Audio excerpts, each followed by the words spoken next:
Throughout more than 50 years, he refrained from damaging instruments, descending into addiction, and being embroiled in scandals.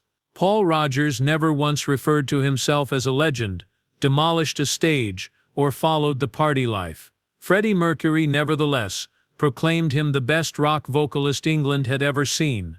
A single note from him could once fill a whole stadium. As a member of Free Bad Company and The Firm, he penned classic rock songs and filled in for Freddie Mercury and Queen, and he performed on stage with Jimmy Page. At the height of his glory, though, he retreated. He opted to compose blues in a solitary studio, while everyone else pursued trends. Paul Rodgers silently but tenaciously persisted as his contemporaries gave in to drink and drug use. He returned at the age of 73 with a new record after suffering 2 strokes and over a dozen mini-strokes, which almost robbed him of his voice. Singing as if there are more tales to be told is something he has always done, not to prove anything or cling to fame. Rather than being about a famous musician, this is the tale of a guy who will not go away and a quiet but steadfast voice that will not die, like an ember that keeps burning year after year, childhood and teenage years.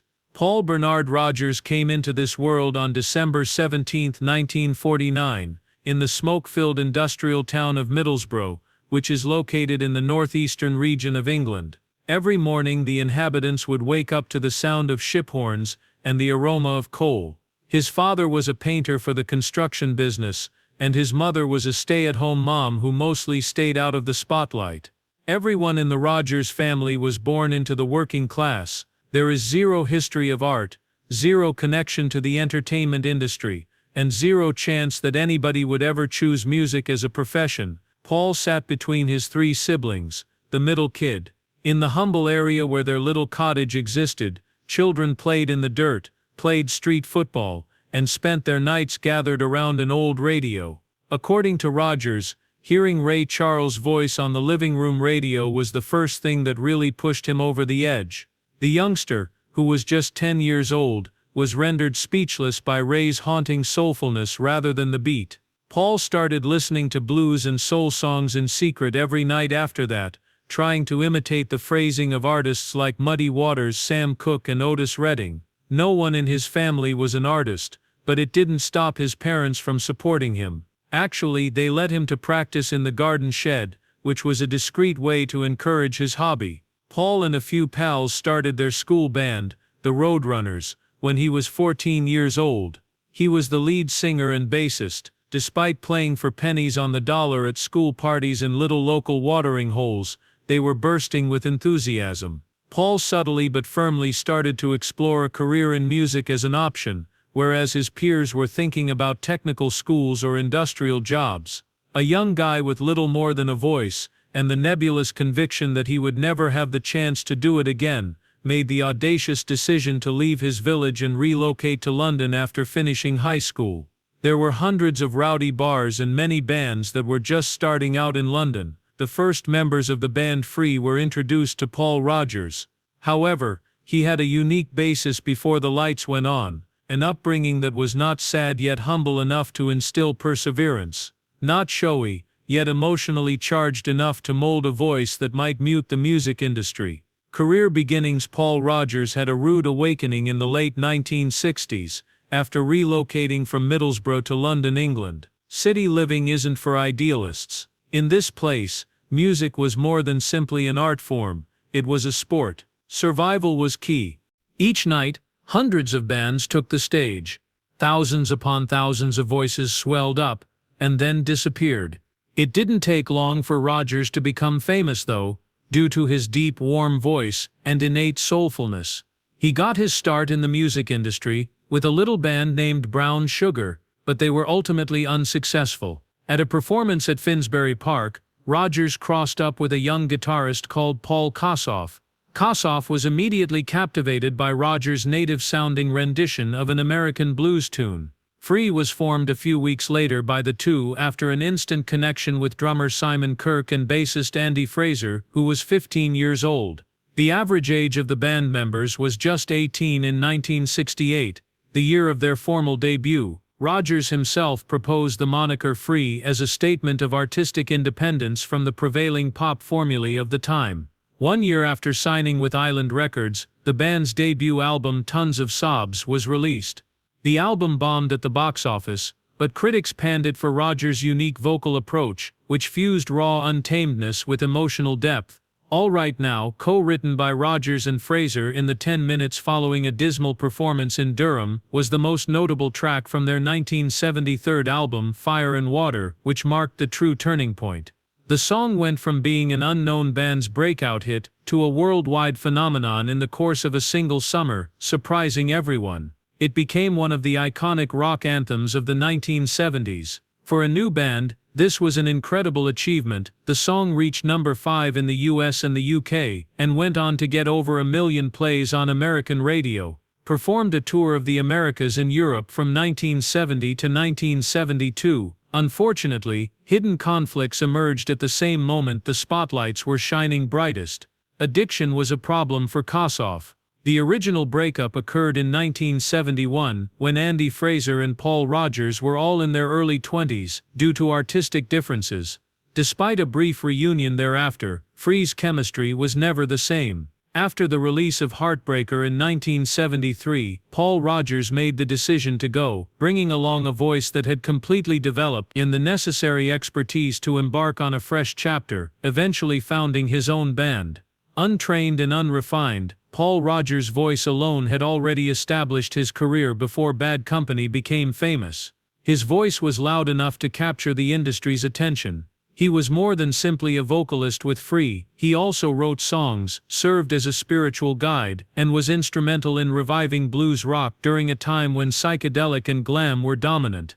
Despite its brevity, Rodgers proved he was more than a budding star, he was a formidable presence. A prosperous professional life. Paul Rodgers took his time getting back into the limelight in 1973, after departing from Free. Rather of reverting back to his 20-year-old self from an industrial area, he took a few months to contemplate and compose music with a more mature attitude. Around this time, he got a call from Mick Ralphs, who had played guitar for Mott the Hoople before. The two of them decided to start a band together and come up with a name that was both easy to remember and meaningful. Led Zeppelin's record label, Swan Song Records, signed Bad Company as its first artist. The ensemble received production, distribution, and promotional support from Jimmy Page and Peter Grant.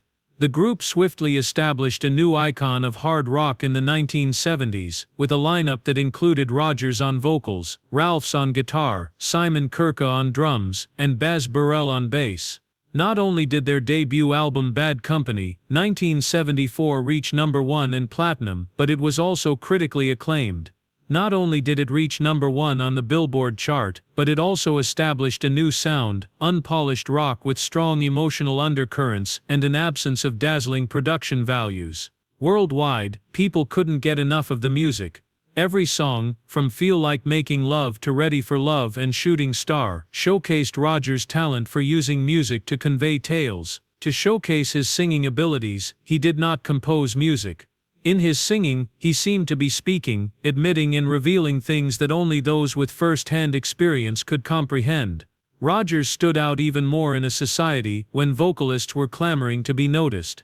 Bad Company put out 6 albums in a row that were commercial successes and played hundreds of concerts throughout the world between 1974 and 1982. Despite the toll that constant traveling took on him, Rodgers continued to serve as the band's driving force and artistic director. However, in the early 1980s, when the group's sound began to merge with new wave and synthpop, he made the surprising decision to take a break and prioritize his family. There were no controversies or spectacular departures, simply a man who understood when to leave. Rodgers took a break for a while, but in 1984 he returned with a one-of-a-kind project called The Firm, a partnership with guitar great Jimmy Page, band from Liverpool, England, Britain. Their 2 albums and singles Radioactive and Satisfaction Guaranteed made an impression, even though the band disbanded in 1986. Although it lacked the intensity of Bad Company, this period gave Rodgers the opportunity to explore new musical territory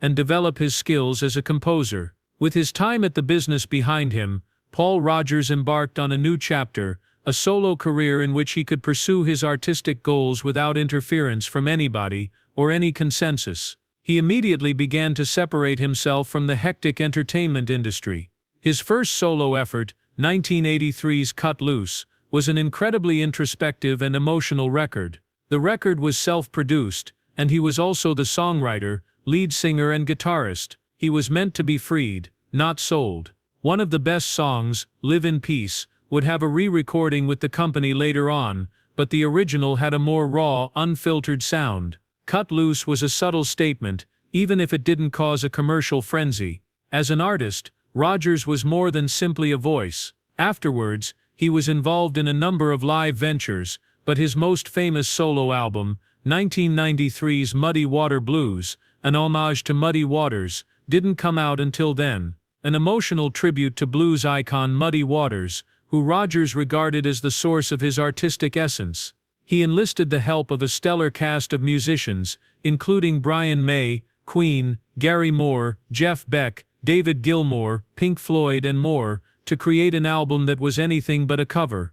A sophisticated, nostalgic mashup of rock and blues was born out of the merging of Rodgers' soulful white voice with his expert guitar playing. His most daring and esteemed work to date, the album was nominated for a Grammy, and is still going strong. As a solo artist, Rodgers kept putting out live albums and reworking his old songs in new ways. He did a ton of touring in the 2000s around the US and Europe, playing blues standards as well as his own compositions from Bad Company and Free. No solo performance by him was ever showy. A middle-aged man clad in a leather jacket, accompanied by a sparse supporting band and a modest microphone. Minimal effects, nothing more than a voice that is expressive, powerful, and astonishingly unaltered.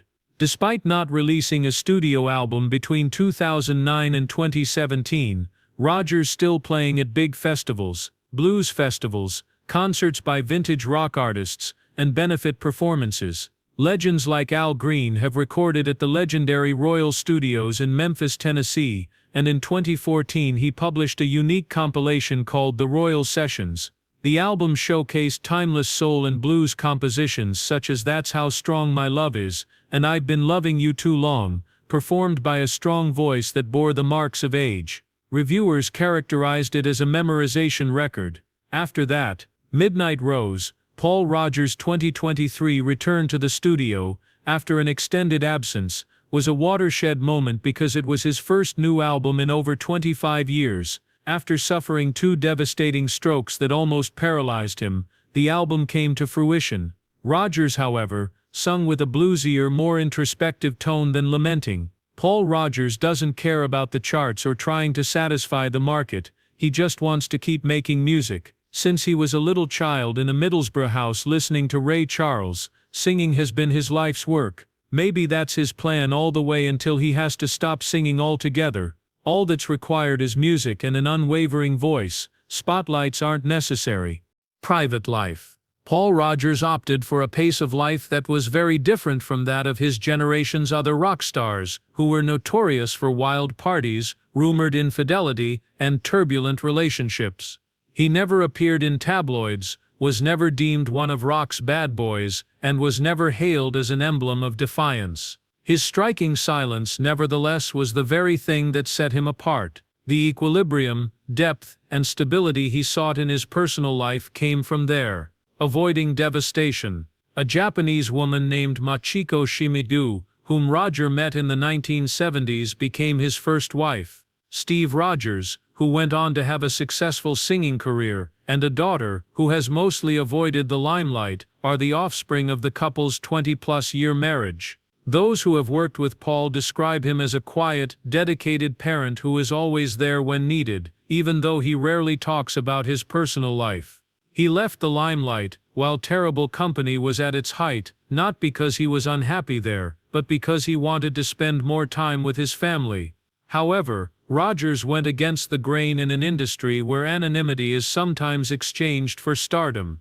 Rather than focus on the spotlight, he prioritized his private life. Floyd Rodgers was unattached for a long time after his breakup with Machiko until he met Cynthia Kareluk, the former Miss Canada, on television, and a popular fitness guru. In a modest, private ceremony held at their coastal house in British Columbia, Canada, in 2007, they were married. They still reside there today. "A big wedding is unnecessary at this age," Rodgers once remarked. "Sometimes all you need is a friend to lean on when life becomes tough." He resides in Canada, away from the hustle and bustle of city life, where he does yoga, goes hiking, and tends to his garden. Routines that have allowed him to keep his mind and body strong during his decades of traveling. His seemingly tranquil existence was put to the test in 2016 when he had a massive stroke that affected his speech. Then in 2019, he had a second stroke on top of 11 smaller ones in the years leading up to and after it. "I was speechless, unable to sing. I wasn't sure if I'd ever be capable of performing again," Rodgers shared in a rare interview after his recovery. A 6.5-hour decompression surgery to relieve arterial pressure was miraculously successful, but it was his calm mindset, the unwavering support of Cynthia and a disciplined lifestyle that enabled him to fully recover, eventually returning to the studio and releasing Midnight Rose just a few years later. "We don't talk about what was lost. We talk about what's still here," he told Canadian news outlets. Paul Rodgers has never sought fame via his personal life, but the struggles he has faced, including a broken marriage, silent parenting, and a near loss of voice due to illness, speak volumes. His power is in the fact that he doesn't have to show it. Praise is unnecessary for him. Is already a wordless hymn, legacy and impact. He doesn't need to be a symbol because his genuine life is peaceful, faithful and meaningful. Paul Rodgers' name was never the kind to make front-page news. Unlike Mick Jagger, Freddie Mercury did not head a single great band, and there were no scandals that sparked rumors behind the scenes. Yet, whenever the topic of voice, the genuine kind, emerges, legends inevitably bring him up. Astonishingly, Paul Rodgers was named 55th on Rolling Stone magazine's list of the 100 greatest vocalists of all time, surpassing other famous names. This surprised people who were not involved in the music industry. That rating, however, was not surprising to artists, vocalists, and producers. Freddie Mercury famously proclaimed Rodgers to be England's finest rock vocalist. Even more forthright was Brian May. "Even though I've performed with a lot of singers, Paul Rodgers is the only one whose performances captivate me." Rodgers possessed the self-control and inner strength that set him apart from his contemporaries, who depended on loudness, pitch or snarling methods. He had the range and depth of a Black American born in the South, the passion of hard rock, and the softness of a ballad singer all rolled into one. His voice remained steady throughout the years. Eventually it reached the level of quality of a great wine, unlike anything tainted by drunkenness. Generations are touched by his impact. Several musicians, including Bruce Dickinson, Iron Maiden, Deep Purple, Whitesnake, Joe Bonamassa, Chris Cornell, Kelly Hansen and Foreigner, have looked up to Paul Rodgers as an example of an artist whose singing is natural, unforced, and profoundly expressive. What remains is that, in an era when many singers want to impress, Rodgers sung from the heart.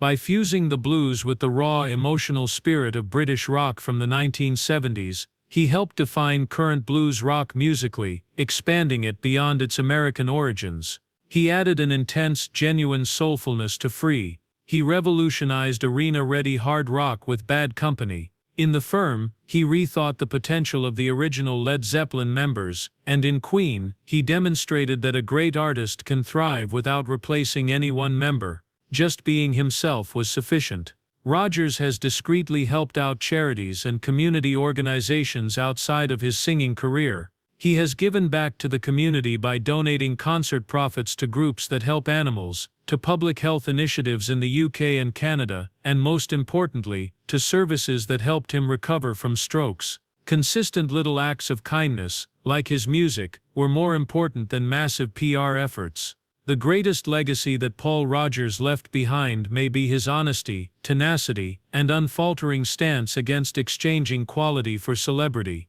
He represents the unwavering belief that music should not be influenced by passing fads, but should instead hold firm in an industry where change occurs at a dizzying rate every year. Memories of famous TV faces come and go, but the power of a voice that touches people's souls remains forever. Paul Rodgers, in his own subtle manner, has done just that.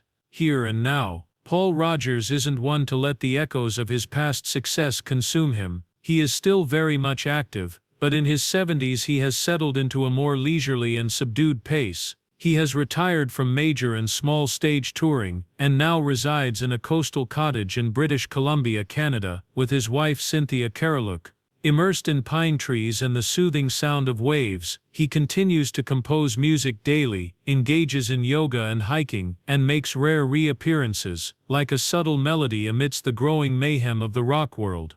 Midnight Rose, Rodgers' first album of completely original songs in over 25 years, was published in 2023. Considering that he had nearly lost his voice and ability to sing due to 2 large strokes and 11 smaller ones that had occurred only a few years before, this was a significant accomplishment. The 6.5-hour brain surgery he underwent saved more than just his life. It made it possible for that voice to re-emerge, stronger and more profound than before. In 2024, he persisted in his unique manner of advertising Midnight Rose. Just a few carefully chosen appearances, no huge tours or media blitz. A music video for the album's outstanding tune, Photo Shooter, was released in September 2024. The film showcases his still emotionally rich voice against simple, beautiful images. Instead of embarking on a global tour, which fans had hoped for, Rodgers kept in touch through interviews and behind-the-scenes films, in which he detailed his road to recovery and the importance of music to his existence. Even in the year 2025, Rodgers is still quietly making a difference. He is now working on a unique project called Can't Get Enough, which is an homage to Bad Company. The record has rock, country, and Americana performers performing the classics of the band he co-founded. The project is set to be released in the fall of 2025 and will serve as a tribute to the man who paved the way, rather than a reflection of nostalgia. Short postings, photographs from behind the scenes, and ordinary musings are still ways he engages with people on social media. However, media strategy is no longer an issue for Rodgers. He isn't into trending topics, live streaming, or podcasts. He opts to be genuine at all times while still being just enough present. Over the last 2 years there have been 0 major tours announced. For the purpose of debunking rumors, Rodgers personally verified this. Don't have to go far to perform anymore. He used to his official Twitter account to express his need for some solitude and the company of someone who would listen, writing to Paul Rodgers. This is not the end of his story. This chapter is still being written, but it is a pleasant one. He has exhausted all possible avenues of expression. He sang the lyrics that should have been retained. An authentic, earthy style of life and a distinctive voice remain with him, as well as an unwavering devotion to music. As he did when he first departed Middlesbrough in quest of the genuine article, Paul Rodgers, in an increasingly synthetic world, may not be the most outspoken individual, but his singing has the power to silence an entire room. The spotlight has always been on him even though he never sought it out. Paul has maintained his composure and integrity throughout his career, whether he was performing with Jimmy Page or Queen, or even in the operation room and back again in the recording studio. In Paul Rodgers, what do you find most impressive? His commanding presence, his steady performance for almost 50 years, or his tremendous voice? Post a comment telling us. Please hit the like button, subscribe to our channel, and enable notifications so you never miss an uplifting musical adventure like this one if you like it. Since Paul Rodgers is only one of many artists out there, there are many more for you to explore. Those who compose music aren't the only ones. Those who march to the beat of their own truth are.